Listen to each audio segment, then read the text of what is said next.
Video 5, here we go. You know, Scrantonians and residents of the county, today I wanted to talk about a few different issues and combine them together. And the one thing is cemeteries. Now, somebody might say, you know, the Home Rule Charter, what should that have to do with cemeteries? But when you start looking around the county and you see the neglect of cemeteries, and look, I'm not saying that they misspent the funds for the cemeteries. I mean, that did allegedly happen to the Washburn Street Cemetery in Abington Hills, from what I remember, because the person who ran them was prosecuted. So, but this issue is very important to the community, because I think it shows a lot of respect, not only for the people who are interned in those cemeteries, but for the community at large. And with the costs of probably upkeep of all these cemeteries and the abandoned ones that are somewhere dotting the area, just forgotten, I mean, you know, we know they're there. And it's just, I think it'd be a good thing to do something with them and maintain them. The same thing goes with the vacant lots in the city of Scranton.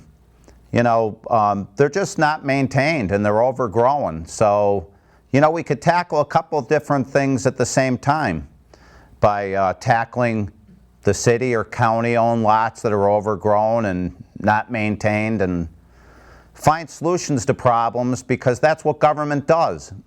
And the Home Rule Charter should be focused on solving problems and making the community better. You know, and just imagine being a family member going to one of those cemeteries and you're looking for your relative's headstone. Well, some headstones are upright, but a lot of them now are level with the ground. So, you know, I'd assume you'd wonder how a community could let cemeteries reach the point they're at without somebody that runs these small towns and communities addressing that issue. And to me, that's a pretty important issue, because I have relatives that are interned in the Abington Hills Cemetery, and it definitely needs an awful lot of work. And I'm sure that there are a lot of other people in various different communities around the county and the city that would like to see that issue addressed. And vacant lots, you know, the city created that problem, in my opinion, by seeking to use funds to tear those structures down. A lot of homes are condemned, and in my opinion, they're not legitimate condemnations, because they go into them and they hold the house to a standard it was never designed to reach. If a house was built in 1950 and I come in and I inspect it, it's highly probable that I can find a reason to condemn it. And then over a short period of time, I think that the law was 10 days, it becomes a fact of law. So now you've got somebody who owns a property, didn't know the law, and lost the rights to their property. And now repairs are going to cost an astronomical amount of money. And with that highlighted, take a good drive around the city. Why isn't there a fund administered by the city for city residents that's sustained and given its upfront money, the money it's going to use to, you know, to create itself, to create a low-interest loan program that should be in the charter that will allow residents of the city to borrow against that fund at some nominal interest rate, 2 or 3%, maybe 1%, with the loan tied to the property. So the city's never going to lose its investment, and always make sure that they're the #1 lien holder, so that if something ever happens in the future to that property, the fund will get paid first before any creditor. And start loaning people money in this city to start maintaining their properties, at least to give them a facelift, because over a very long, extended period of time, we've overtaxed property owners. We're doing a reassessment. So, I mean, just get your mind around that, okay? I mean, people are going out there working. A lot of people in Scranton bought homes they never modernized them or remodeled them because they were chasing the mortgage. And then the property tax keeps going up and up and up. Look at the elderly high-rises around the city and you'll realize that a lot of those people also owned properties in the city or in the county, and they couldn't maintain them. They gave them up. They couldn't bear the cost. So we've got to address those issues. And I think that that's a good conduit for a solution. When you drive around the city and you look at properties, there's a lot of them that need a lot of work. And I just think it's beneficial to the community to have a fund like that. And I think it will increase property values in the city and maybe bring people into this city. I think for too long we've listened to politics and we've listened to silly excuses why things are the way they are. The major reason that things in Scranton and the county are the way they are is because either people don't vote, or they don't care what happens, or they're totally disconnected from reality.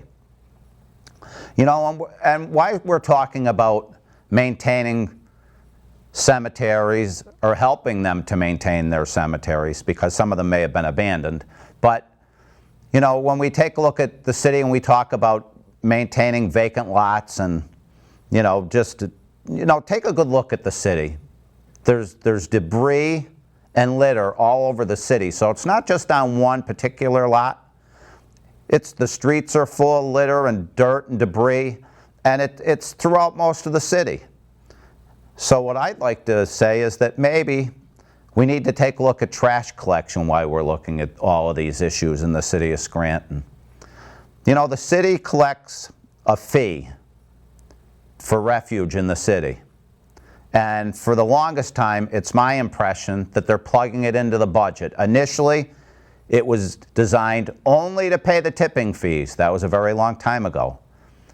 Now some people are under the impression that it's designed to pay the cost of the labor and the tipping fees. But I think there's a surplus left even after all that's done.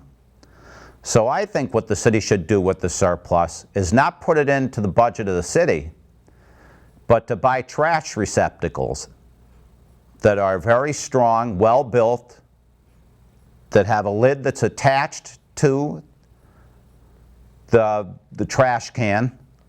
Okay, so it'll last years and years, and it'll help to stop, you know, litter. Like you drive through the city, and a lot of people, they just put their garbage in a bag and they put it on the side of the road, and you know, sometimes those bags get ripped open. Sometimes animals rip them open. Sometimes, you know, a host of different things happen, and the garbage is spewed all over the street. And evidently, most times, I don't think people pick it up. Sometimes they may. So I think that if we had receptacles like that, it would help to solve a lot of problems, because we'd have less people with, you know, trash and trash bags, less rodents ripping through garbage, and animals like squirrels or maybe cats looking for something to eat. So I mean, if we went and we made that investment, it would definitely help, and I believe the money's there.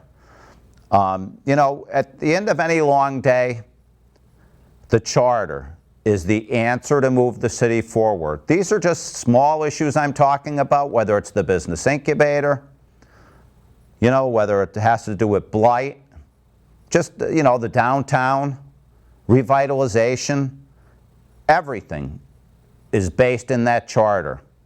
And the ones that were written previously, we are under the false impression that government serves us.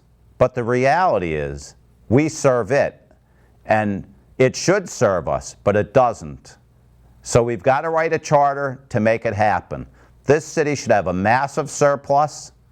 It should be saving a little bit every year in case there's shortfalls or an emergency in the city. And we keep looking to the state and the federal government. And that's not the solution. We need to start electing people that understand that they serve the people, what their jobs are, and make sure that they accomplish them, and have a charter that controls them and controls the government and guarantees you certain things. And I hope that you appreciate what I said here today. And like I've said previously, I don't have all the answers, and I can't save you, but you can save you. You can get involved. You can make a difference. And if you keep listening to everybody who says to you that nothing's ever going to change, then it won't. But that's not a fact, okay? You can make everything change. So, I appreciate your time, and we'll do another one.